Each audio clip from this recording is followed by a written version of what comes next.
ஜோல்புல் அப்படின்ற கிராமத்துல மீனாட்சி அம்மா ஒருத்தங்க வாழ்ந்துட்டு வந்தாங்க. அவங்களோட பையன் தான் சோட்டு. அவங்க ரொம்பவே வசதியானவங்க. மீனாட்சி அம்மாவோட ஹஸ்பண்ட் இப்பதான் இறந்து போனாங்க. அதனாலேயே தன்னோட பையன் சோட்டுவை ரொம்பவே பாசமாவும் நேசமாவும் வளர்த்துக்கிட்டு வந்தாங்க. ஆனா மீனாட்சி அம்மா ரொம்பவே பணத்திமிருவு கொண்டவங்க. ஜோட்டு, இந்த காலம் இப்ப ரொம்ப கெட்டு கிடக்கு. நீ வெளியே போறதெல்லாம் சரிதான். அம்மா எனக்கு அந்த பொண்ணை பிடிச்சிருக்கு இந்த பொண்ணை பிடிச்சிருக்குன்னு வந்து சொல்லக்கூடாது. அம்மா உனக்கு நல்ல வசதியான இடத்துல சூப்பரா பொண்ணு பார்த்து வச்சிருக்கேன். நீ அந்த பொண்ணை கட்டுனா போதும். எனக்கு பணம் தான் முக்கியம், சரியா? அம்மா, நமக்கு வேணுங்கிற எல்லா பணமும் நம்ம கிட்டதான் இருக்குதுல்ல. பின்ன எதுக்கு எப்ப பார்த்தாலும் பணம் பணம்னு அலையுறீங்க? இந்த பணத்தை நம்ம போகும்போது கொண்டா போக போறோம். சரிம்மா, எனக்கு இப்ப வேலை இருக்கு. நான் போய் என்னோட வேலைய பாக்குறேன். நீங்க உங்களோட பணத்தை கட்டி பிடிச்சுக்கிட்டு தூங்குங்க, சரிங்களா? அப்படி சொல்லிட்டு சோட்டு அங்க இருந்து போயிட்டான். அதே கிராமத்துல சிட்டு தன்னோட பண தேவைக்காக பழங்களை வித்து வாழ்ந்துட்டு வந்துச்சு. சிட்டு பாக்குறதுக்கு ரொம்பவே அழகாவும் இருக்கும். ஒரு நாள் சோட்டு தன்னோட சிட்டுவை கூட்டிட்டு தன்னோட வீட்டுக்கு போயிட்டான். அவங்க அம்மா கிட்ட அவன் சொன்னான், அம்மா, இவ பேரு தான் சிட்டு. நான் இவளை ரொம்ப நாளாவே காதலிச்சுக்கிட்டு இருந்தேன். இப்ப நான் கல்யாணம் பண்ணி கூட்டிட்டு வந்திருக்கேன். நீங்க பணம் பணம்னு சொல்வீங்களே, அதனாலதான் உங்ககிட்ட சொல்லல. இவ ஒரு ஏழை பொண்ணுமா. அப்படி சோட்டு சொன்னதுமே மீனாட்சி அம்மா ரொம்பவே சோகப்பட்டுட்டாங்க. அவங்களோட கனவு எல்லாம் கலைஞ்சு போனதை நினைச்சு கவலைப்பட்டாங்க. மீனாட்சி அம்மாவுக்கு சிட்டு மருமகளா வந்தது பிடிக்கவே இல்லை. அதனாலேயே சிட்டுவை ரொம்பவே அதிகமா வேலை வாங்கினாங்க. எப்பவுமே சிட்டுவை ஏதாவது சொல்லி திட்டிக்கிட்டே இருப்பாங்க. அவ ஏழை போன்றதுனால என்ன செய்யதான் முடியும்? சிட்டுக்கிட்ட தனக்கு காஃபி கொண்டு வர சொல்லி அதை நல்லாவே ரசிச்சு ரசிச்சு குடிப்பாங்க.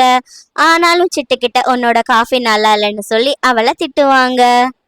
ஒரு நாள் சோட்டு வேலைக்கு போயிட்டு வரும்போது தன்னோட அம்மா படுத்திருக்கத பார்த்துட்டு சோட்டு அவங்க அம்மா கிட்ட கேட்டான், அம்மா, உங்களுக்கு என்ன ஆச்சு?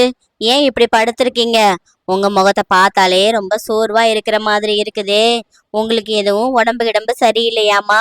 வாங்க, எந்திரிங்க, ஹாஸ்பிட்டலுக்கு நம்ம போயிட்டு வந்துடலாம், என்னன்னு பார்ப்போம்.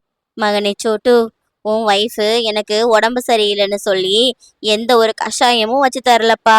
இந்த வீட்டை கூட நான் தான் பெருக்கினேன், பாத்திரத்தை கூட நான் தான் கழுவுனேன். அவ வீட்டுல சும்மா இருக்காப்பா. டிவியை பார்த்துக்கிட்டு படுத்து படுத்து தூங்கிக்கிட்டு இருக்கா. எனக்கு உடம்புக்கு முடியலன்னா கூட நான் தான் வேலை செய்ய வேண்டி இருக்கு. என்ன செய்ய? என்னங்க, அத்தை சொல்றது பொய்யுங்க.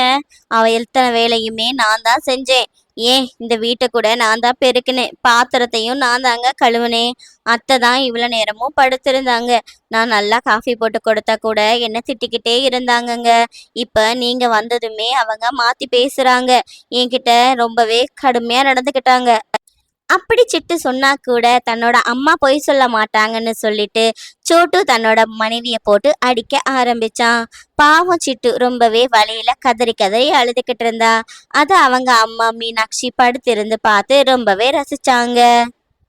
என்ன மருமகளே, அடி ரொம்ப வலிக்குதா? இது வெறும் ட்ரெய்லர் தான். இனிமேதான் என்னோட மெயின் பிக்சரை நீ போக போக பார்க்க போற. அப்படியே சில வாரங்கள் பல மாதங்கள்னு ஓட ஆரம்பிச்சுது.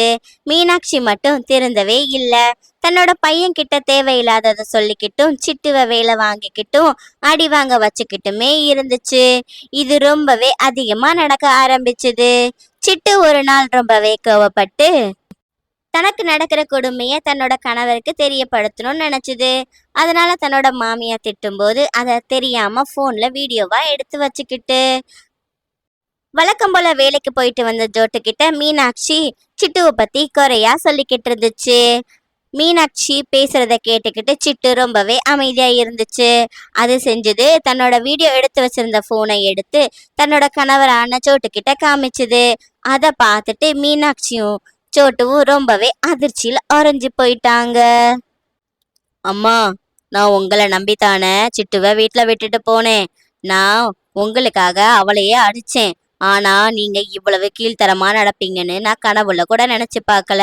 அவ என்னதான் ஏழை பொண்ணா இருந்தாலும் இன்னைக்கு வரைக்கும் உங்களையும் என்னையும் பாக்குறதுல ஏதாவது குறை வச்சிருக்காளா? நீங்க இப்படி நடந்துப்பீங்கன்னு நான் நினைக்கவே இல்லம்மா.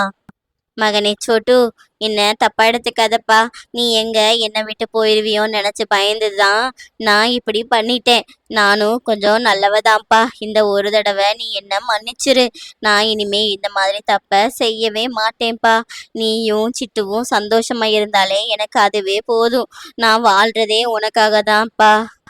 அப்படி சொல்லிட்டு மீனாட்சியும் சோட்டுவும் சிட்டுக்கிட்ட மன்னிப்பு கேட்டாங்க. சிட்டுவும் தன்னோட கணவரையும் மாமியாரையும் மன்னிச்சு ரொம்பவே மகிழ்ச்சியா ஏத்துக்கிருச்சு. அதுக்கப்புறம் அந்த குடும்பமே ரொம்பவே மகிழ்ச்சியோட வாழ்ந்துக்கு வந்தாங்க. மீனாட்சியும் தன்னோட மருமகளை ரொம்பவே நல்லபடியா பாத்துக்கிட்டாங்க. இப்ப சிட்டு அவங்களுக்கு ஒரு மருமக இல்ல, ஒரு மக.